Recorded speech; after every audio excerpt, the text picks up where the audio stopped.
অহংকার আমরা চিনবো কেমন করে? এটা কিন্তু আমাদের একটা ভাইটাল কোশ্চেন, ঠিক না? যে হুজুর বললেন তো অহংকারের পরিণতি এত খারাপ, গুনার শুরু হয় তিনটা দিক দিয়ে, আবার অহংকার কাকে বলে তার সংজ্ঞাও মোটামুটি আমরা শিখলাম, পাপগুলো আমাদের কিভাবে ঢুকতে পারে, পাপ ঢোকার রাস্তা তিনটা এটাও বুঝলাম, কিন্তু আমার মধ্যে অহংকার আছে কি নাই কেমনে বুঝবো? আমি আপনাদের কাছে সংক্ষিপ্ত 9টা আইটেমের কথা বলবো, যে এই 9টা সূরাগলি দিয়ে আমাদের মধ্যে অহংকার ঢুকে। মনে রাখার চেষ্টা করতে হবে প্রিয় ভাইরা। 1 নম্বরে যেটা বলে ফেলেছি আপনাদের কাছে, সত্যকে প্রত্যাখ্যান করা। এই সত্যকে প্রত্যাখ্যান যদি আপনি করেন তাহলে বুঝবেন আপনি অহংকার করছেন, অহংকার এই রাস্তা দিয়ে আপনার মধ্যে ঢুকতেছে। একটা উদাহরণ দেই, ছোট্ট একটা উদাহরণ দেই। উদাহরণটা অনেকের পছন্দ হবে না ভাই, বিশেষ করে আমাদের যারা স্মার্ট জেনারেশনের মানুষ তাদের পছন্দ হবে না। আল্লাহ রাসূল বলছেন, মা আসফালা মিনাল কাবাইনি ইযারি ফিন্নার। আমি রাসূল তোমাদের জন্য জানালাম, পুরুষ যদি তুমি বালেগ হও তাহলে তুমি কোন অবস্থাতেই তোমার পায়জামা, তোমার প্যান্ট, তোমার লুঙ্গি, তোমার নিচের পরিধেয় যে কাপড়, এইটাকে টাকনুর নিচে পড়তে পারবে না। আপনি বলছেন আমি অহংকার করে পড়ি না, নবীদের সময়টা চলতো টাকনুর উপর পড়লে এখন কি বলবে, কি সুন্দর মেয়েরা টাকনুর উপর পড়ে, ছেলেরাও যদি পড়ে হলো নাকি? হ্যাঁ, আপনি যদি এরকম কথা বলেন, আপনি খেয়াল করে দেখেন, আপনি আল্লাহ রাব্বুল আলামিনের এই দেওয়া বিধিবিধান, রসুলের দেওয়া এই নিদর্শনকে আপনি প্রত্যাখ্যান করতেছেন, পরোক্ষভাবে আপনি এটাকে পছন্দ করতেছেন না। আছে কিনা? ঠিক জোরে হবে না আমি জানি তো, এই জায়গায় ঠিক বললে থুতু আমাদের গায়ে যে পড়বে। অহংকার কোন দিক দিয়ে ঢুকে তাহলে? অনেকেই আমাদের কাছে বলে, হুজুর ওই হাদিসের মধ্যে মনে বলা আছে অহংকার করে না পড়লে। আরে না, সাহাবীদের মধ্যে থেকে এরকম নজিরও আছে। সাহাবী একজন হেঁটে যাচ্ছেন, ইজারটা ছেঁচড়ায় যাচ্ছে, ডাক দিলেন, এই সাহাবী, আমার নবী বলছেন টাকনুর নিচে চলবে না, তোলো। বলে, খলিফাতুল মুসলিমিন, আমার পায়ের নলাগুলা না খুব চিকন, আমি প্রতিবন্ধী মানুষ, আমার নলাগুলা দেখলে অনেকের খারাপ লাগে, আমার নিজের কাছে ওইটা দেখাতে খারাপ লাগে। আপনি মানুষটা অনেক মোটা, পায়ের গোছাটা যদি একদম চিকন হয় বোঝা যায় যে আপনার এটা পরিপুষ্ট হয় নাই, আপনার একটু খারাপ লাগবে না? ওই খারাপ লাগার জন্য আমি ওইটা ঢাকায় যাচ্ছি। উনি বললেন, আমার রসুল বলছেন উপরে তুলতে, নলার সৃষ্টিকর্তা যিনি, তার নির্দেশ নলার উপরে পড়া লাগবে, তুমি কিসের ওই তোমার যুক্তি দিচ্ছ? তোমার যুক্তি চলবে না। তাহলে 1 নম্বর, সত্যকে প্রত্যাখ্যান আমরা করতে পারবো না। এরকম উদাহরণ দিলে, অনেক উদাহরণ দিয়ে প্রত্যেকটা বিষয় আপনাকে আমাকে বোঝানো যাবে প্রিয় ভাইয়েরা। এই জন্য আমাদেরকে এখান থেকে বাঁচতে হবে। এটা হচ্ছে অহংকার চিনার উপায়। আপনি যদি দেখেন কোন কায়দা কানুনে আপনার মন আপনারে বুঝাচ্ছেন ঠিকই আছে, কিন্তু এই কাজে গেছেন না, আপনি বিপদে পড়ছেন। এটা 1 নম্বর। 2 নম্বরে, অন্যের চেয়ে নিজেকে বড় ভাবা। এটা বলে ফেলছে অলরেডি, তাই না? অন্যর চেয়ে নিজেকে বড় ভাবা। তুমি যা, তার থেকে ওরা পড়ালেখা যাই করুক, কিন্তু পড়ছে তো গ্রামের স্কুলে ম্যাট্রিক পাস, আমি ঢাকা থেকে, ঠিক না? আপনি খতিব সাহেব হন আর বক্তা হন, যাই হোক, আপনি ফরিদপুর অঞ্চলে, আমি ঢাকা। এটা ভাব আছে না ভাই? এই জন্য অনেক বক্তাও এখন হয়েছে আমাদের, দেখবেন বাড়ি যে দেশেই হোক নামের শেষে ঢাকা। প্রিয় ভাইরা, এটা যদি কাউরে তুচ্ছ করার জন্য বা ঢাকার বাহিরের বক্তাদের কোনো দাম দুম নাই এইটা বোঝানোর জন্য, উনার দাম উপরে তোলার জন্য উনি যদি নামের শেষে ঢাকা লাগায়, তাহলে বিপদ আছে, ঠিক না? অন্যের চেয়ে নিজেকে উঁচু মনে করা। মনে রাখবেন, এই রাস্তায় আপনার আমার মধ্যে অহংকার ঢুকে, সেটা সর্বক্ষেত্রে আপনার জন্য হতে পারে। অন্যের চেয়ে আপনি নিজেকে বড় ভাবতেছেন, তোর চেয়ে আমার জমির পজিশনটা ভালো, তোর চেয়ে আমার বাপের অবস্থান ভালো। আল্লাহ হয়তো এটা দিছেন, কিন্তু এটা আপনার যোগ্যতা নয়, এটা আল্লাহ রাব্বুল আমিনের দয়া। অতএব আল্লাহর দয়া আপনি শুকরগুজার হবেন, এইটা নিয়ে আপনি কোনো বড়ত্ব দেখাতে পারবেন না, ঠিক না? এটা 2 নম্বর কারণ। মনে রাখেন, 9টা কথা বলবো আপনাদের। 3 নম্বরে, অন্যের সেবা এবং আনুগত্য করাকে ছোট ভাবা। এই পয়েন্টটা একটু বুঝতে হবে। অন্যের সেবা এবং আনুগত্য করাকে ছোট ভাবা। সমাজে আল্লাহ রাব্বুল আমিন একটা সিস্টেম দিয়েছেন। আল্লাহ রাব্বুল আমিন বলেছেন, আতিউল্লাহ ওয়া আতিউর রাসূল ওয়া উলিল আমরি মিনকুম। আমি আল্লাহ তোমাদের সমাজকে সুন্দর করার জন্য তোমাদের কাউকে কাউকে নেতৃত্বের আসনে দিয়েছি। তোমাদের মধ্যে কেউ কেউ যোগ্য মানুষ আছেন যারা তোমাদের লিডার, যাদের কথা তোমাদেরকে শুনতে হবে। তিনি ইমাম হতে পারেন, তিনি আলেম হতে পারেন, তিনি একজন আপনাদের এলাকার জনপ্রতিনিধি হতে পারেন, দায়িত্বশীল হতে পারেন।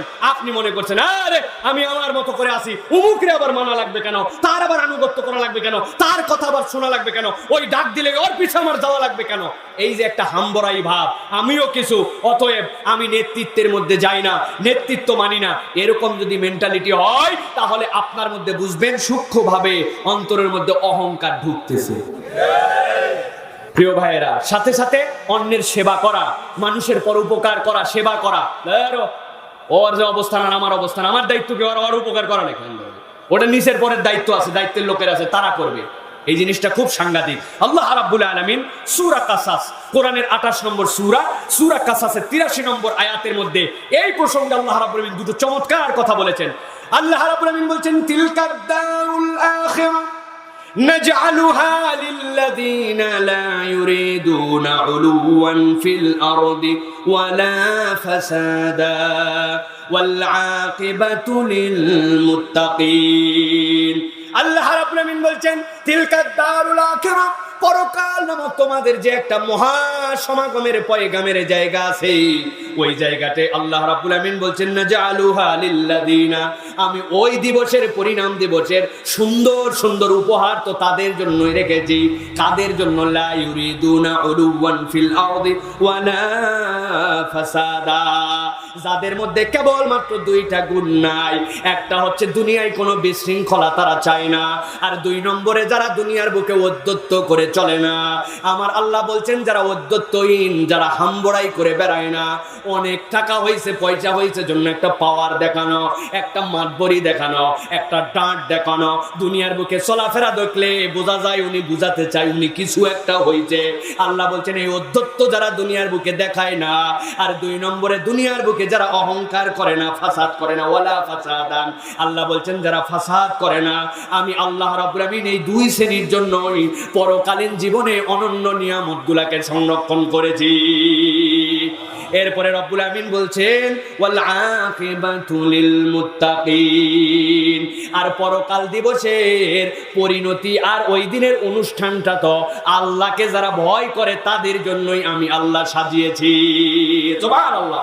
ওয়াল আকিবাতু লিল মুত্তাকিন, আল্লাহরে যে ভয় করে তার জন্যই না পরকালের ওই দিন। ওই দিন তো অন্য কারো জন্য নয়। আল্লাহ ঝটফট করে কাফির মুশরিকদের বিচার করে জাহান্নামে পাঠাই দিবে, বাকিগুলা যেইগুলা আছে ওইগুলারে জাহান্নামে, এরপরে তো জান্নাতীদের মিলন মেলা। সুবহানাল্লাহ। আনন্দ আর আনন্দ। সুতরাং অহংকার ভিতরে ঢুকে কোন দিক দিয়া? 3 নম্বরটা মনে রাখবেন, অন্যের সেবা করা এবং অন্যের আনুগত্য করাকে নিজে যদি ছোট ভাবেন তাহলে আপনি বুঝবেন সূক্ষ্মভাবে আপনার মধ্যে অহংকার ঢুকতেছে। 4 নম্বরে নিজেকে অভাব মুক্ত ভাবা।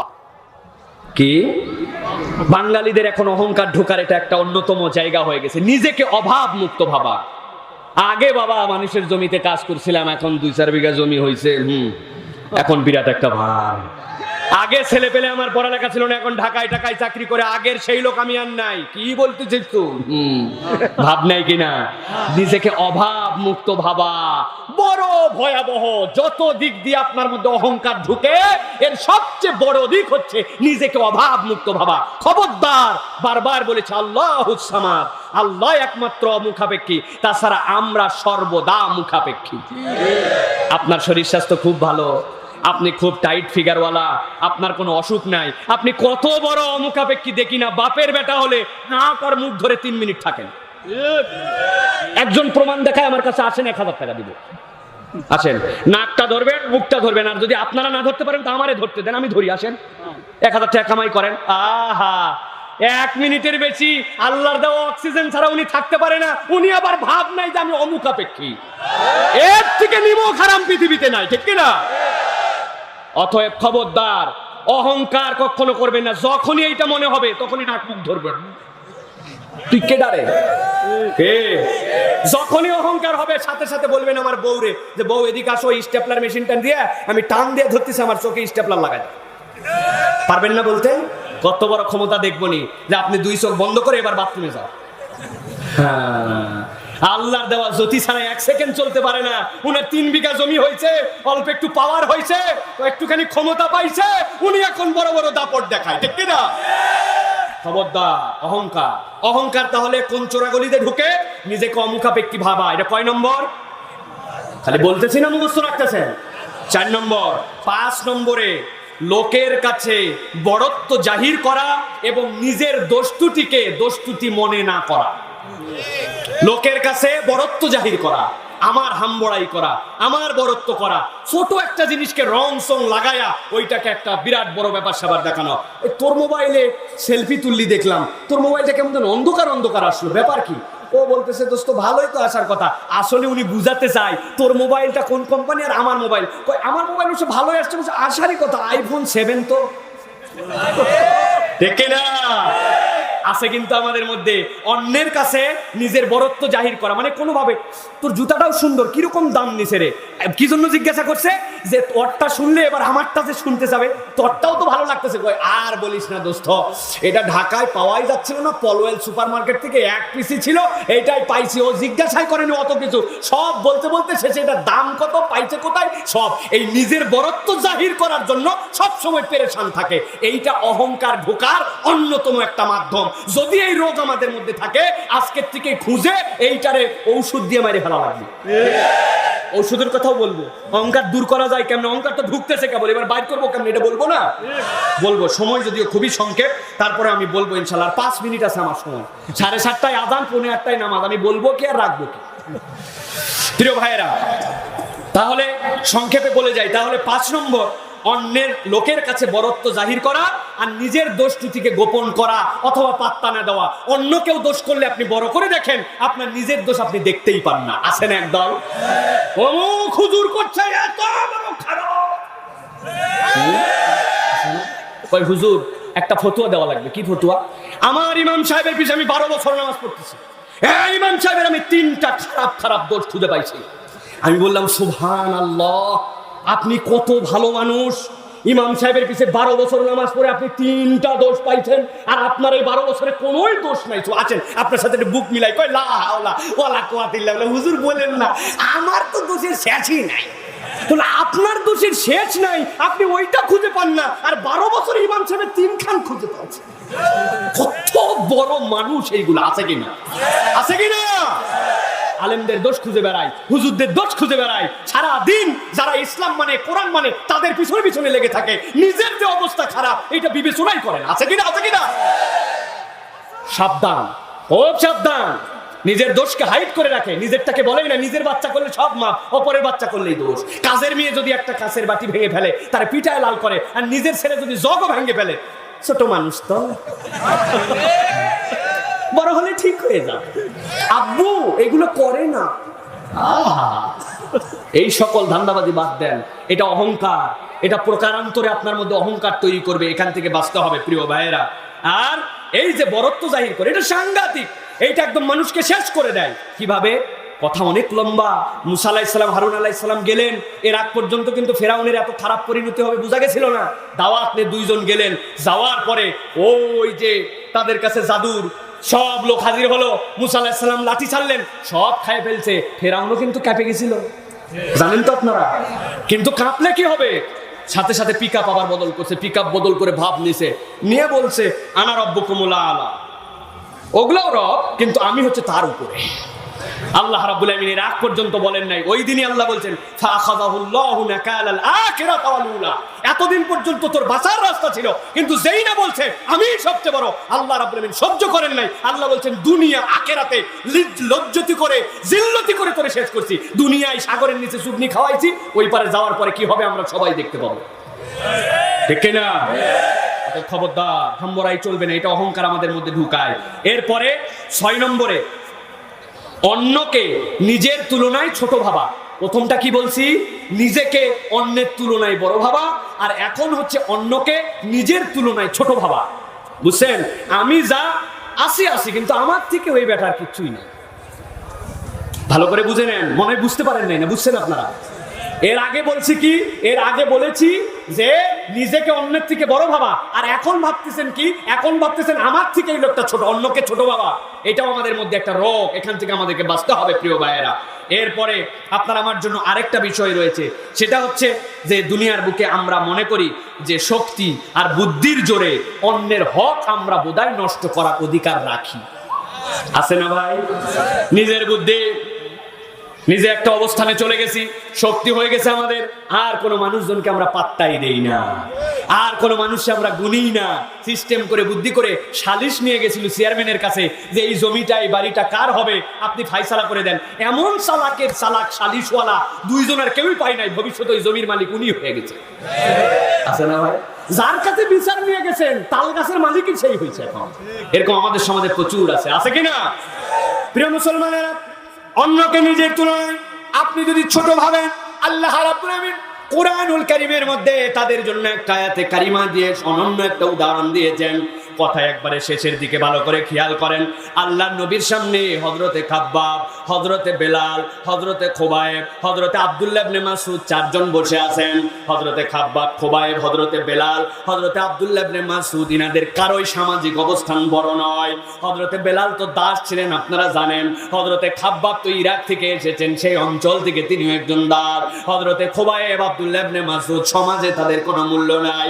মক্কার কাফেররা বলছে আমরা মুহাম্মাদের কাছে একটু যাইতাম, যাওয়ার পরে কিছু কথাবার্তাও বলতাম, ভালো মন্দর দাওয়াত কিছু না কিছু তার কাছ থেকে নেওয়ারও চেষ্টা করতাম। কিন্তু আমি আবু জেহেল, আমি উতবা, আমি সাইবা, মক্কায় আমাদের কি শান, কি মান, কি দাম। কিন্তু মুহাম্মাদের পাশে যেই লোকগুলা বসে থাকে, এইগুলা বসে থাকার কারণে এই জায়গায় যাওয়ার মতো কোনো পরিবেশই নাই।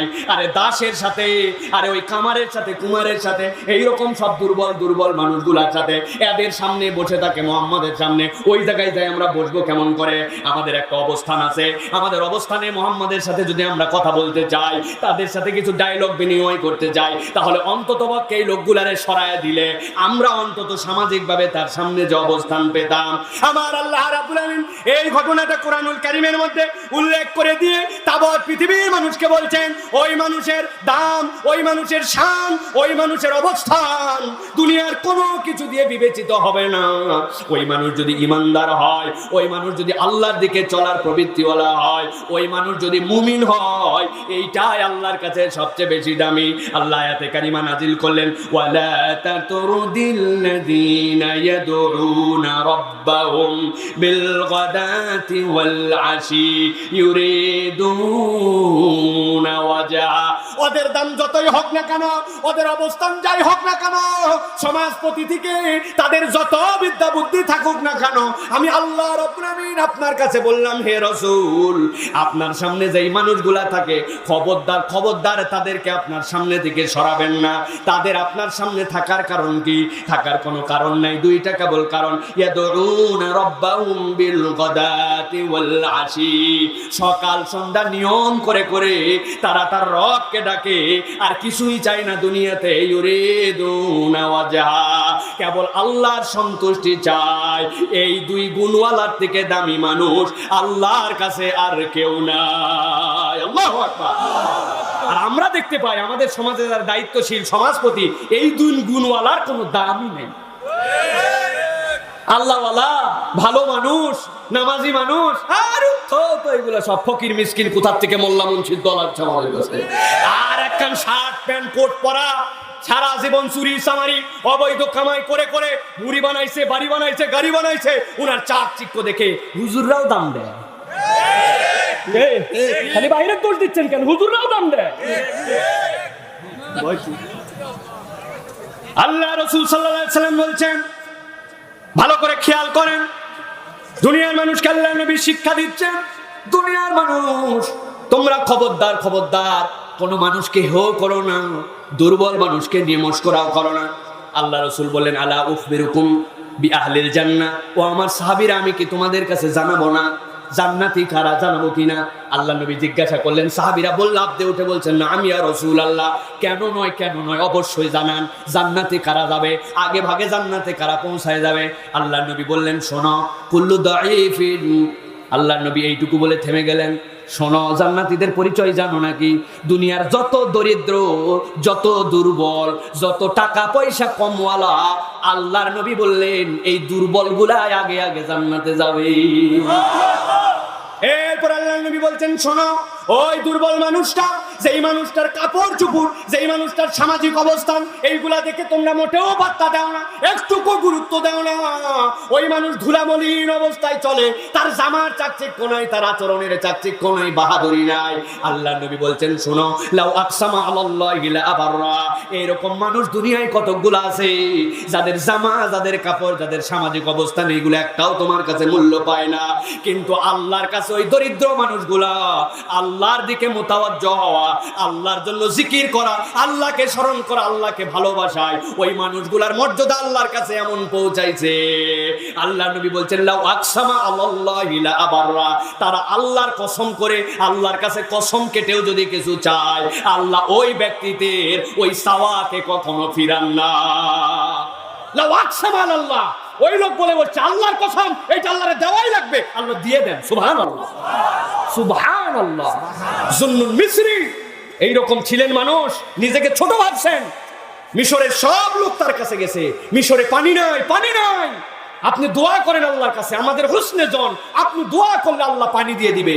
উনি বলছেন, আমি দোয়া করতে পারবো না। না, করাই লাগবে, মিশরে এই খরা আমরা সহ্য করতে পারছি না, আপনি দোয়া করবেন না কেন? জুন্নুন মিসরি বলছেন, আচ্ছা ঠিক আছে, সবাই যখন বলেছো কালকে সকালে তাহলে দোয়া হবে, আজকে আমার আর চাপাচাপি করো না। ইতিহাস সাক্ষ্য দিচ্ছে, হযরতে জুন্নুন মিসরি সারা রাত লোকজন চলে গেছে যখন, টান টোপলা সব বাঁধছেন, বেঁধে মিশর ত্যাগ করতেছেন, দৌড়ায় দৌড়ায় দৌড়ায় দৌড়ায় হুদুদে মিশর পার হয়ে গেছেন। মিশরেই থাকেন না, মিশরের সীমানা পার হয়ে যে আল্লাহর কাছে হাত তুলেছেন। রব্বুল আলামিন, মানুষ আমার ব্যাপারে কত ভালো না ধারণা করে, কিন্তু আমি তো জানি আমি কত বড় গুনাহগার, কত বড় অপরাধী, কত বড় নিকৃষ্ট। আমার ধারণা আমার কারণে এই মিশরে বৃষ্টি হচ্ছে না, কিন্তু তোমার বান্দারা কষ্ট পেয়ে আমার কাছে আবেদন করছে, এই জন্য আমি জুন্নুন মিশর থেকে বেরোয় গেছি। আল্লাহ, মিশরের সীমান্ত থেকে পেরিয়ে এসে তোমার কাছে হাত তুলেছি, তোমার বান্দাদেরকে কষ্ট দিও না। হযরতে জুন্নুন মিসরি হাত তুলতে দেরি, মিশরে বৃষ্টি হতে দেরি হয় না। আপনাদের কি ধারণা? নিশ্চয়ই জুন্নুন মিসরি বিশাল অপরাধী, এই জন্য বৃষ্টি হচ্ছিল না, তাই নাকি?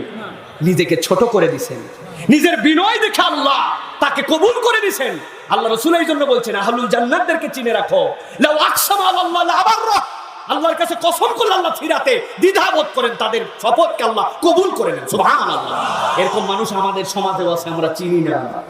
ওই মানুষগুলোর জন্য আমরা এখনো নিয়ামত পাচ্ছি, ওই মানুষগুলোর জন্য বৃষ্টি হয়, ওই মানুষগুলোর জন্য ফসল হয়।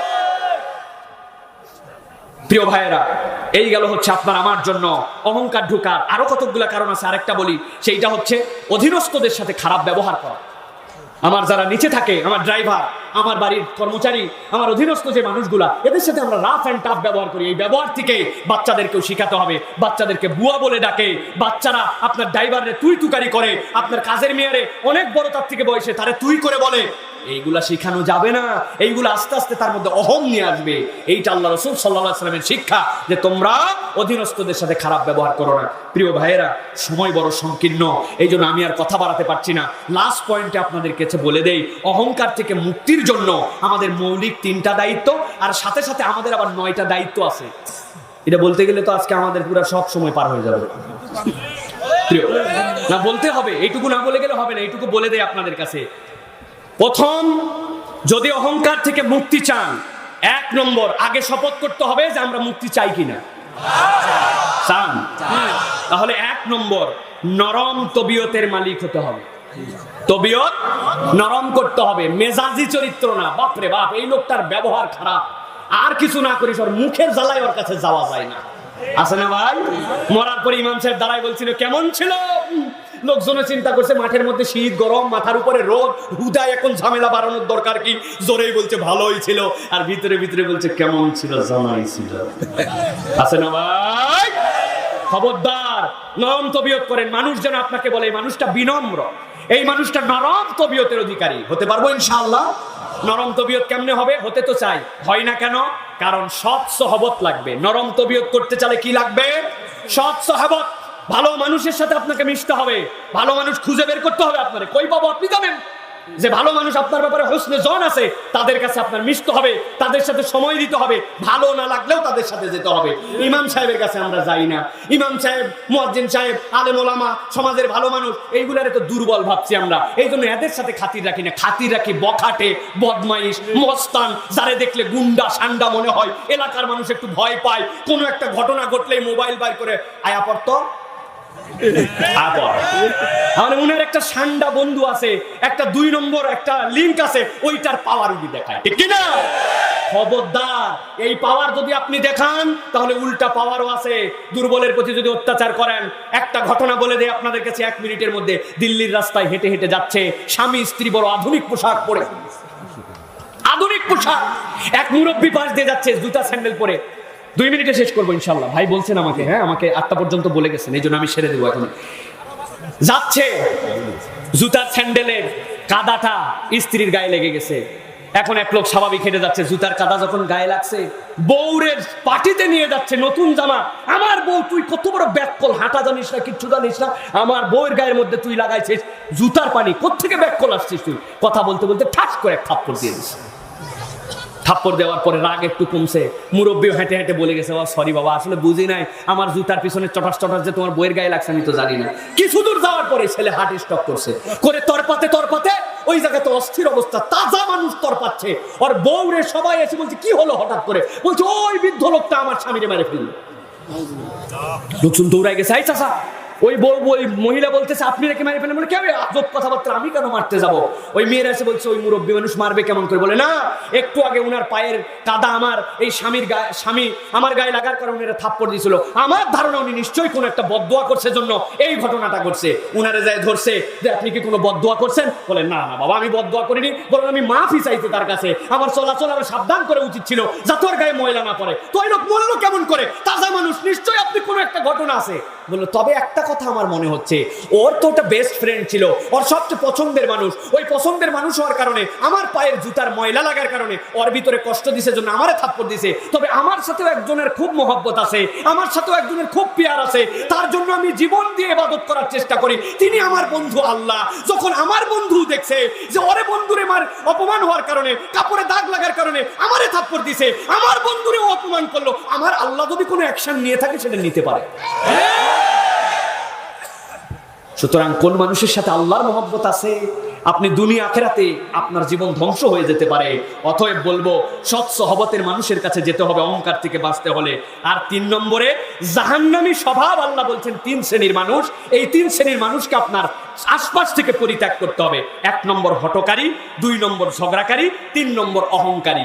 অহংকার থেকে বাঁচার জন্য 3 নম্বর উপায়, আপনার জাহান্নামী চরিত্রের 3 মানুষ, হঠকারী, গন্ডগোল ফাসাদ বাঁধায়, ঝগড়া করে, কথায় কথায় গালি দেয়, ঝগড়া করে, আর 3 নম্বরে হচ্ছে অহংকারী।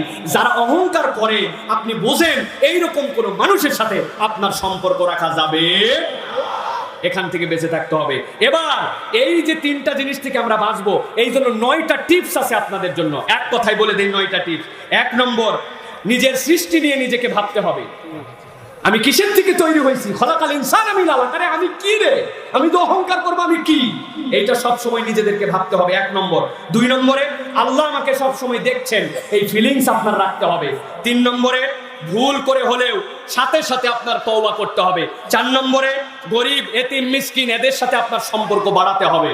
5 নম্বরে, অসুস্থকে দেখতে যেতে হবে। 6 নম্বরে, অন্যের ভুলকে ক্ষমা করতে হবে।